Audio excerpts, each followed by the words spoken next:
Hello students, इस video में मैं आपसे बात करूंगा इलिप्स के बारे में और हम बात करेंगे कंस्ट्रक्शन ऑफ इलिप्स के बारे में। सो क्वेश्चन ये है, draw an ellipse when the distance between the focus and the directrix is 50 mm। सो यहाँ पर आपसे फोकस और डायरेक्ट्रिक्स के बीच का जो डिस्टेंस दिया गया है वो आपको दिया गया है 50 mm।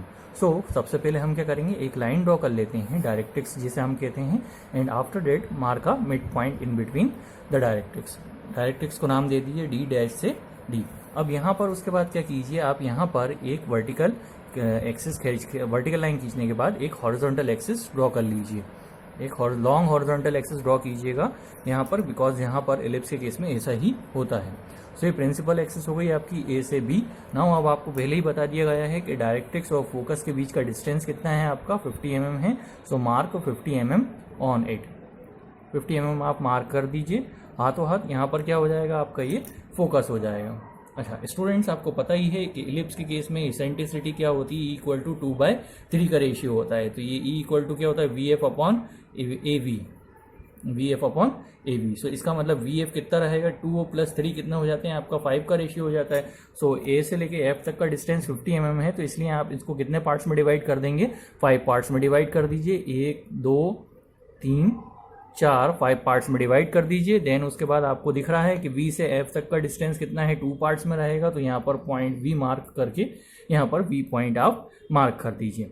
इसी तरह से स्टूडेंट्स, नाउ अब हमने इतना कर लिया है। इसके बाद आपको क्या करना है, यहाँ पर एक लाइन ड्रॉ कीजिए। V पॉइंट पर रख के स्केल को एक line draw, vertical line draw कीजिए। देन उसके बाद अपने कंपास का इस्तेमाल करके आप V से लेके F तक का डिस्टेंस मेजर कीजिए। V से लेके F तक का डिस्टेंस मेजर कीजिए एज अ रेडियस। V से लेके F तक का डिस्टेंस एज अ रेडियस लीजिए, and then cut an arc over like this.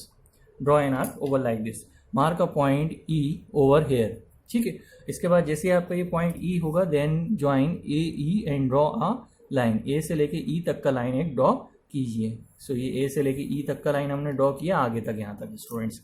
अब इसी तरह से फिर क्या हो जाएगा स्टूडेंट्स, लास्ट में हमने यहाँ पर कितने पार्ट्स में डिवाइड किया है, A से लेके F तक के डिस्टेंस को हमने 5 पार्ट्स में डिवाइड किया है। और हर एक पार्ट के बीच में कितनी दूरी है आपकी, हर एक पार्ट के बीच की दूरी 10-10 mm है। और स्टार्ट आपका एलिप्स कहाँ से होगा, V से होगा, वर्टेक्स से होगा। तो ये 1 पॉइंट होगा, ये F होगा। इसी तरह से मैं हर एक पॉइंट की दूरी को, डिस्टेंस को 5-5 mm मार्क करता चला जाता हूँ यहाँ से।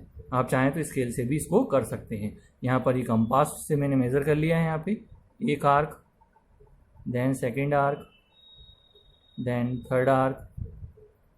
जो आगे आर्क कट हो रहा है उसको आप क्या करें, उसको एज अ सेंटर कंसिडर करते जाएं। इस तरह से हम क्या कर रहे हैं, सभी को सेंटर कंसिडर करते जा रहे हैं। जैसे जैसे हमें आर्क मिलते जा रहे हैं, हम उन सबको सेंटर कंसिडर करते जा रहे हैं। कहाँ तक लेके जाना है, कम से कम एटलीस्ट आपको ज़्यादा से ज़्यादा मार्क्स पॉइंट कट करके रखने हैं। जहाँ पर आपका एलिप्स खत्म हो जाए वहाँ पर आप जाके रुक जाइए। ठीक, तो मैंने क्या किया यहाँ पे, अब यहाँ पर सारे के सारे लाइंस मैंने सारे के सारे आर्क्स में जो मिल गए हैं। सो ये 2 पॉइंट हो गया, 3 हो गया, 4 5 6 7 8 9 10 11 एंड देन 12। अब यहाँ पर स्टूडेंट्स मैं क्या करता हूँ, यहाँ पर वर्टिकल अपना जो रोलर स्केल है मैं उसका यूटिलाइज करूँगा। देन यहाँ पर मैंने अपना रोलर स्केल रखा है, and then now roller scale से 1 पर लेकर आऊँगा और एक वर्टिकल लाइन ड्रॉ करूँगा अप एंड डाउन। और इसी तरह से वर्टिकल लाइन ड्रॉ करूँगा कि यहाँ पर इंक्लाइंड लाइन पर जाके ये लाइन स्ट्राइक कर जाए। Then I will go to the focus F point पर, then draw another line, then go to the number 2.2। So draw vertical lines with the help of roller scale, and all the lines should passes through their definite points. So यहाँ पर 6 से, then 7, then 8 lines आप ध्यान में रखिएगा, थोड़ी सी long खींचिएगा। जितनी line ये दिख रही है आपको ऊपर की तरफ, उतनी ही लेंथ आपकी नीचे की तरफ भी होनी चाहिए, क्योंकि आर्क फिर कट करने में दिक्कत नहीं आएगी, नहीं तो आपको लाइन दोबारा खींचनी पड़ जाएगी। यहाँ पर 11 एंड देन लास्ट में यहाँ पर मेरी लाइन यहाँ पर ख़त्म हो गई है, तो मैं 12 पर ही लाकर मैंने इसको छोड़ दिया। नाउ स्टूडेंट्स, अब आपको इस बात का ध्यान में रखना है कि हर बार आपका जो सेंटर रहेगा यहाँ पर, मैं यहाँ पर जो ड्राइंग कर रहा हूँ मैं हर बार 2H पेंसिल से कर रहा हूँ पूरी, उसके बाद फिर लास्ट में मैं HB पेंसिल का इस्तेमाल करूँगा। सो यहाँ पर क्या है कि F क्या रहेगा स्टूडेंट्स हमारा, हमेशा F क्या रहेगा, हमेशा यहाँ पर हमारा सेंटर रहेगा, और रेडियस किस तरह से रहेगा वो मैं आपको बता देता हूँ। तो सबसे पहले जो हमारा रेडियस रहेगा मैं नेमिंग कर देता हूँ। यहाँ पे ये 1 था तो ये हो जाएगा 1 double dash, F double dash, then 2 double dash, 3 double dash, 4 double dash, 5 double dash, 6 double dash, 7 double dash, 8 double dash, 9 double dash, 10 double dash and then 11 double dash and then last में फिर 12 double dash हो जाएगा। अब हमें distance कहाँ से कहाँ तक देना है स्टूडेंट्स, रेडियस का ध्यान रखिएगा। तो रेडियस रहेगा आपका 1 से लेके 1 डबल डैश, फिर 2 से लेके 2 डबल डैश, देन 3 से लेके 3 double dash and then so on. So radius कितना रहेगा स्टूडेंट्स यहाँ पर, इस केस में आपका रेडियस रहेगा 1 से लेके 1 डबल डैश तक का डिस्टेंस मेजर कीजिए। सेंटर देन अगेन क्या रहेगा आपका F रहेगा। तो 1 से लेके 1 डबल डैश तक मेजर कर रहे हैं तो एक आर्क ऊपर की तरफ, then a cut in arc in downward direction. Similarly अब F से लेके F डबल डैश तक का डिस्टेंस मेजर कीजिए। F से लेके F तक का डबल डैश तक का डिस्टेंस मेजर किया आपने और डिस्टेंस वही सेम रहेगा, तो एक आर्क ऊपर की तरफ, देन एक आर्क नीचे की तरफ। देन उस F से लेके F तक का डिस्टेंस मेजर किया आपने, मैं समझा देता हूँ एक बार और अच्छे से। और सेंटर क्या रहेगा, हर बार F ही रहेगा, तो जब आप आर कट करेंगे तो वहीं पर ही कट हो जाएगा, कोई दिक्कत ही नहीं होगी। देन उसके बाद 2 से लेके 2 डबल डैश तक का डिस्टेंस मेजर कीजिए। 2 से लेके 2 डबल डैश तक का, फिर उसके बाद सेंटर क्या हो जाएगा, अगेन आपका फोकस हो जाएगा, एक आर्क ऊपर की तरफ कट होगा, देन एक आर्क आपका नीचे की तरफ होगा। Now the distance between, now take a distance from 3 to 3 double dash. So 3 से 3 डैश तक का डिस्टेंस लिया है, सेंटर हो जाएगा F आपका, देन अगेन हो जाएगा फिर नीचे की तरफ। फिर उसके बाद इसी तरह से आपको सारे पॉइंट्स आपको कट करने हैं। मैं आपको हर एक पॉइंट कट करके शो करके दिखा रहा हूँ यहाँ पे, ताकि आपको बाद में दिक्कत ना हो। सो ये 4 पॉइंट हो गया हमारा। और इस बात का ध्यान में रखें, जहाँ से आप मेज़र कर रहे हैं जो पॉइंट, उस पॉइंट की लाइन पर ही आपको आर्क कट करना है स्टूडेंट्स। तो ये 5 से मेज़र कर रहे हैं तो 5 वाली लाइन पर ही आर्क कट करें। अगर आप 6 से मेज़र कर रहे हैं, ये इस तरह से अगर आप 6 से मेज़र करते हैं स्टूडेंट्स, तो पॉइंट सेंटर जो आर्क कट होगा आपका, वो कहाँ कट होगा आपका, देन 6 पर ही आर्क कट होगा। If you will measure from the 7, अगर हम यहाँ से 7 से मेज़र करेंगे तो फिर सेंटर हमारा फोकस हो जाएगा, देन 7 पर ही, लाइन पर ही हम आर्क कट करेंगे। तो इसलिए मैं आपको बार बार याद दिला रहा हूँ, गलती अगर होगी आपसे तो यही गलती होगी कि आप अगर मेज़र कर रहे हैं जिस लाइन को, उसी लाइन पर ही आप कट कीजिएगा अपना आर्क, देन तो ही आपको कोई दिक्कत नहीं होगी, अदरवाइज़ आपकी प्रॉब्लम आएगी यहाँ पे। इस तरह से अभी हम बराबर चलते जाते हैं। अब देख रहे हैं, पहले तो अभी आर्क क्या था, पहला अब देख रहे हैं आप धीरे धीरे करके एलिप्स क्या हो रहा है, अब सो धीरे धीरे करके ये क्लोज होता चला जा रहा है। तो एक पॉइंट ऐसा आएगा जब ये किसी लाइन पर नहीं कटेगा, उल्टा ये कहाँ जाके कट हो जाएगा, ये अपनी प्रिंसिपल एक्सिस पर जाके कट हो जाएगा। तो ये 10 हो गया हमारा इस तरह से। एंड देन लास्ट में क्या आ गया मेरे पास यहाँ पर, ये 11 आ गया है। अगर मान के चलिए अगर मुझे अगर थोड़ी सी लाइन्स कम पड़ जाती तो मैं इसमें और लाइन्स ड्रॉ कर लेता हूँ। सो आप ये देखिए, अब ये लाइन कट नहीं हो रही है यहाँ पर। सो यहाँ पर इस तरह से मैंने सारे पॉइंट्स बना लिए हैं। मैं सभी पॉइंट्स को नेमिंग कर देता हूँ। यहाँ पर हो जाता है, मैं P1 डैश नाम दे देता हूँ। और यहाँ पर तो ऑलरेडी कट आर्क हो गया था तो कोई दिक्कत ही नहीं है, वो ऑलरेडी फोकस पे ही आ रहा है। और यहाँ पर मैं इसको P2 डैश नाम दे देता हूँ।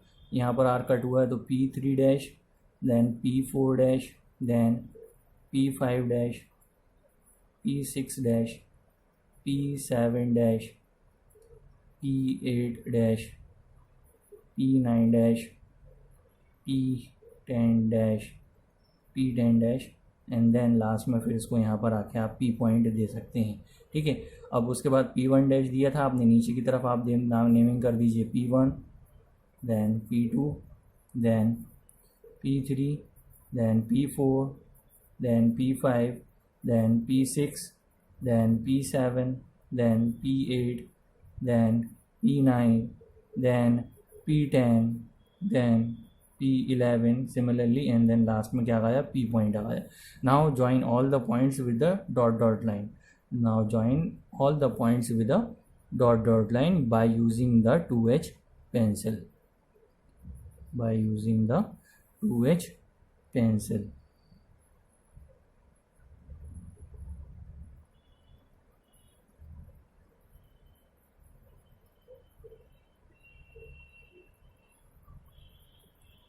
तो इस तरह से स्टूडेंट्स आपको क्या करना है, सारे के सारे डॉट्स धीरे धीरे करके आपको ज्वाइन करने हैं।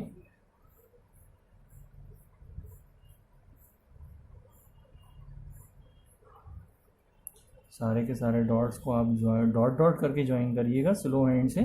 सो आपके सारे के सारे डॉट्स क्या हो जाएंगे, एक्सट्रीमली ज्वाइन हो जाएंगे।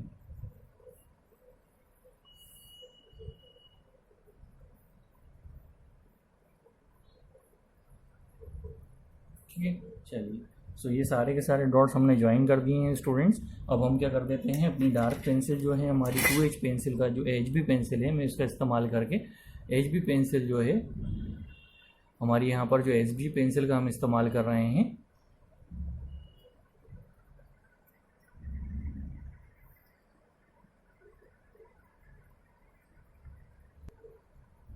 सो यहाँ पर हम HB पेंसिल का इस्तेमाल करके हम सारे के सारे पोर्शन को हम यहाँ को डार्क कर देते हैं इसको। सो ये V से P1, then F1, then P2, P3, then P4, P5, P6, then it's your P7। Then अब नीचे की तरफ ज्वाइन कर देते हैं सारे पॉइंट्स को।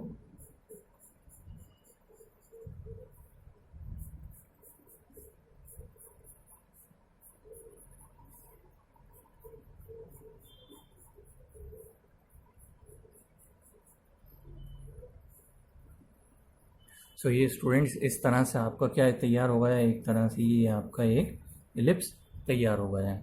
ठीक है, अब हमें नेक्स्ट आगे की तरफ क्वेश्चन क्या बोला गया है आपसे, also draw tangent in normal at a distance of 70 mm away from the directrix. So इसके लिए कुछ नहीं करना है स्टूडेंट्स, आपको यहाँ से इलिप्स, ये जो आपकी डायरेक्ट्रिक्स है, ये डायरेक्ट डी से डी डैश क्या होता है आपका, ये डायरेक्ट्रिक्स कहलाता है। सो यहाँ पर देन अगेन मैं फिर से HB पेंसिल का इस्तेमाल, ये 2H पेंसिल का इस्तेमाल करूँगा। यहाँ से मैं 70 mm अब यहाँ से दूर चला जाता हूँ। then I will go draw a line which is 70 mm away from the directrix. तो ये एक पॉइंट हमने डायरेक्ट्रिक्स पे किया। नाउ ड्रॉप, अब क्या करें, इस drop this point to the on to the ellipse. Now by using the roller scale, आप रोलर स्केल का इस्तेमाल करें, यहाँ पे रोलर स्केल को रखें डायरेक्ट्रिक्स के पास, then drag your roller scale towards the point, then drop this point on to the ellipse. उसके बाद इलिप्स पे यहाँ पर गिरा दें। इलिप्स को पॉइंट गिराने के बाद ये पॉइंट क्या हो जाएगा स्टूडेंट्स, T पॉइंट हो जाएगा। अब लास्ट में क्या करना है, नेक्स्ट में क्या करना है आपको यहाँ पर, कि आप इस T पॉइंट को ज्वाइन करें F से, इस T पॉइंट को आप ज्वाइन कर दें F से। यहाँ पर आपने स्टूडेंट्स इस T पॉइंट को F से ज्वाइन कर दिया। देन उसके बाद आप क्या करें, D यहाँ पर रखें स्टूडेंट्स। D यहाँ पर रखने के बाद आप रेफरेंस लाइन पर रखने के बाद एक 90 डिग्री का पॉइंट मार्क करें यहाँ पर। देन फिर क्या करना है आपका, ये जो 90 का पॉइंट आपने मार्क किया है, उस पॉइंट को ज्वाइन कर दें F से, और कहाँ स्ट्राइक करें, आपके डायरेक्ट्रिक्स के ऊपर। तो ये पॉइंट आ जाएगा आपका T डैश। इस T डैश को आपको क्या करना है, ये जो T पॉइंट है इससे ज्वाइन करें, इस T डैश के पॉइंट को इससे ज्वाइन करें अगर आप, तो ये किस तरह से हो जाएगा, ये आपका एक वहाँ पर, और T पॉइंट पर अपने D को रखें बिल्कुल एग्जैक्टली, T पर अपने D को रखें और एक पॉइंट 90 का पॉइंट मार्क करें। देन अगेन यहाँ से T पॉइंट पर आप देखेंगे वो जो पॉइंट था यहाँ पर, वो मैंने यहाँ लिया है ऊपर से, लेकिन मैं ड्रॉप लाइन वहाँ से खींचता हुआ ना ला के मैं यहाँ से खींच रहा हूँ। क्यों, क्योंकि आपकी डायमेंशन लाइन कट जाएगी वरना, एंड डैश से ये एंड। सो ये पोर्शन आपने देखा। लास्ट में मैं फिर से टेंजेंट एंड नॉर्मल को डार्क कर देता हूँ, ये ठीक है, ये हमारी लाइन हो गई, टेंजेंट हो गई, और ये हमारा स्टूडेंट्स, ये हमारा नॉर्मल हो गया। ठीक है, अब मैं आपसे ये कह रहा था कि मैंने इस लाइन को आगे तक क्यों नहीं ड्रॉ किया, क्योंकि मैंने इसलिए नहीं किया क्योंकि ये वाली लाइन जो कहलाती है, ये कहलाती है आपकी डायमेंशन लाइन। डायमेंशन लाइन मतलब ये नाप को रिप्रेजेंट करती है। तो यहाँ से लेके यहाँ तक का दूरी कितनी थी, 70 mm दूरी, 70 mm उसकी डिस्टेंस था। नाउ उसके बाद हमें लास्ट में क्या करना है, अभी आपने 70 mm तो शो कर दिया, अब आपका क्या डिस्टेंस शो करना है, आपको 50 mm भी तो शो करना होगा। सो आपको डायरेक्ट्रिक्स से लेके फोकस तक का डिस्टेंस कितना था स्टूडेंट्स, 50 mm था। तो यहाँ पर भी आप क्या करें, एक लाइन ड्रॉ करें यहाँ पर इस तरह से। देन उसके बाद आप अपना HB पेंसिल का इस्तेमाल करके यहाँ पर एरोज को डार्क करें अच्छे से, एंड देन लास्ट में यहाँ पर लिखें 50 mm, और ये कितना था आपका 70 mm था स्टूडेंट्स कुल मिला के। ठीक है, सो स्टूडेंट्स कुल मिला के ये था आपका एलिप्स। सो आई होप आपको समझ में आया होगा। अगर आपको कोई डाउट है तो प्लीज़ आप ज़रूर पूछिएगा। So thank you for watching this video. Last में जाते जाते एक चीज़ और मैं बताना भूल गया आपको। कि आप इसको यहाँ पर इस तरह से एक लीडर को रिप्रेजेंट कर, लीडर का इस्तेमाल करके आप यहाँ पर एक लीडर इस्तेमाल कर सकते हैं, और ये लीडर इस्तेमाल करके आप यहाँ लिख सकते हैं ellipse, ELLIPSE ellipse, and then last में इस तरफ ये टेंजेंट था आपका, तो ये टेंजेंट लिख सकते हैं आप इस तरफ लीडर का इस्तेमाल करके। ये आ गया आपका ये लीडर का शो, एक लीडर जो रहता है एक तरफ से एरो रहता है लीडर में, तो इस तरफ एरो, और इसको लिख सकते हैं आप टेंजेंट।